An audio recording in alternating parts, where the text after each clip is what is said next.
somebody who's going to be able to answer a lot of our questions, a friend of the show from WrestleNomics, Brandon Thurston, joins us here on Busted Open. Brandon, I know it's been a busy morning for you. Thanks so much for the time. Thanks a lot for having me. Good to be with you.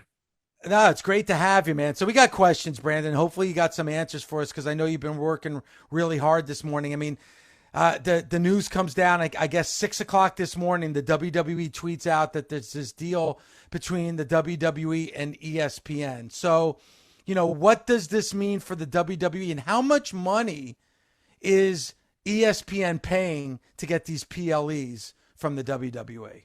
They're paying $325 million on an average basis per year. It's a 5-year deal.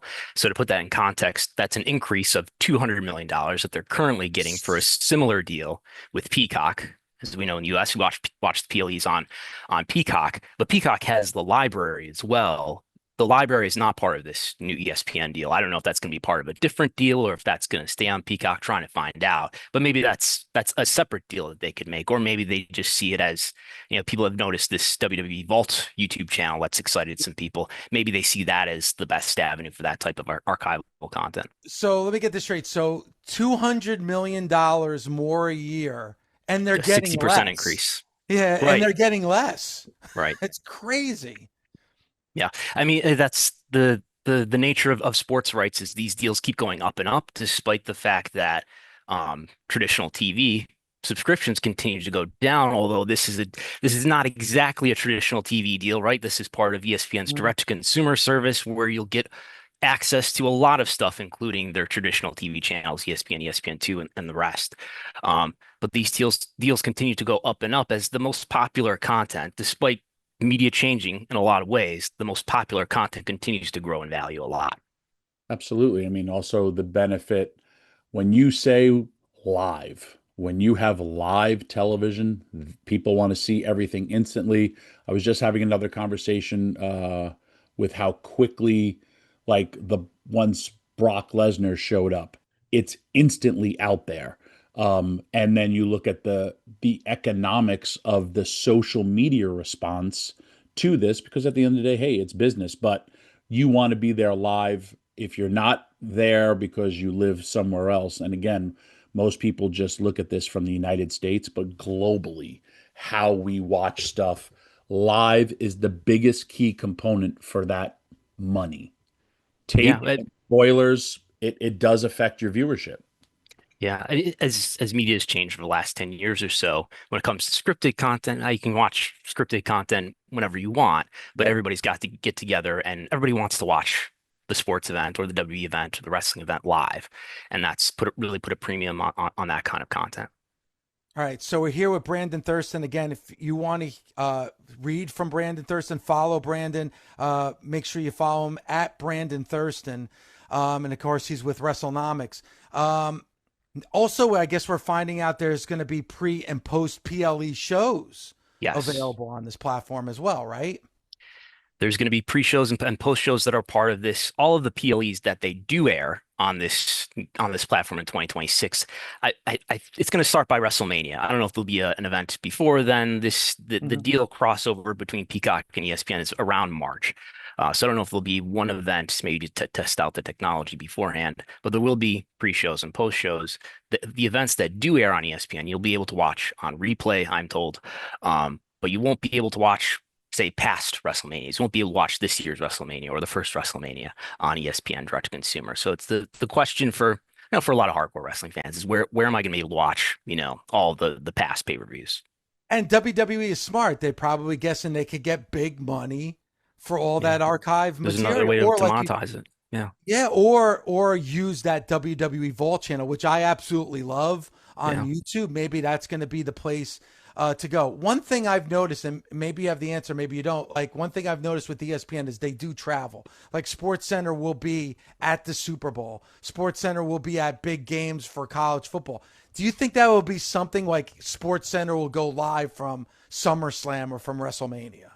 I've been told exactly that there will be some Wow. select PLEs that SportsCenter will broadcast from. And some of these, that brings to mind too, some of these PLEs are also going to be simulcast on traditional networks on their ESPN networks. They don't specify whether that's going to be ESPN itself, ESPN2, but the press release itself does say select PLEs will simulcast both on the streaming service and on the linear, that is the traditional channels. Nice. Wow, that is amazing. Now, one thing Nick Khan said on a podcast this morning, the Varsity podcast, he talked about the timing. The timing of things. Now, because it's going to be on ESPN, they're going to want to make sure it doesn't conflict with anything that's going on with major sports, I'm sure. So do you think we will get a lot of movement as far as like when these shows are going to air? We could. I think, Tommy is the sports expert. He might know best about the sports calendar. But I think that's something that Nick Khan has been especially mindful of. That's why we've seen the PLE weekday change to a lot of Saturdays of late to try to stay off of, say, going against NFL games at night and things like that, which is not something we really saw until the last few years when Nick Khan came on. And even, WrestleMania, look at the WrestleMania date change to happen later in April. They're trying to avoid being against the Final Four or something like that. Yep. And Dave, most major sports that might conflict won't happen. The All-Star Game's not a big draw, but that's usually during the week. I would look at playoff games for the NFL. I think that's the bigger juggernaut. World Series isn't the bigger draw that it used to be. It also depends on the teams. NBA championships, those are some big draws. And I'm just talking viewership wise. And so when they say, card subject change, like the draft, that's usually like a Thursday, Friday deal, and it becomes a big spectacle. And but I don't think you have the ability and flexibility to move all your stuff, which is great when you're doing these scheduling, because it's like, oh, we didn't know we were up against. There's other things that are big, NASCAR or soccer. These are all bigger things when you have to think of the global impact that the WWE has to deal with. I don't think it's going to be a big difference at all. Like this SummerSlam, I believe, went against the Hall of Fame, but that's the Hall of Fame. Yeah, went head to head against the Hall of Fame. Maybe that's something that will change. No, I don't think so, because you look at the attendance, and even you look at the Hall of Fame game, there's nobody there. This actually comes from our Sunday host, Jonathan Hood, who has a great question, Brandon. If there is something that's a sensitive issue, like the McMahon trials, now that the ESPN has this deal with the WWE, will they cover things like that? Or would it be too sensitive because of the deal that they have? I think you could look at ESPN, and I understand they've made a deal today with the NFL network, some sort of partnership with the NFL network. So you can look at they carry UFC as well, and I think it brings with it sort of inherent conflicts about well, this is our partner that we've invested hundreds of millions of dollars per year in, and how are we going to cover them when we're also ESPN is a journalistic outlet that's reporting on real news. I think ESPN will probably be more careful, if anything, and I wouldn't say ESPN is necessarily given the hardest coverage to WWE's controversies as it is.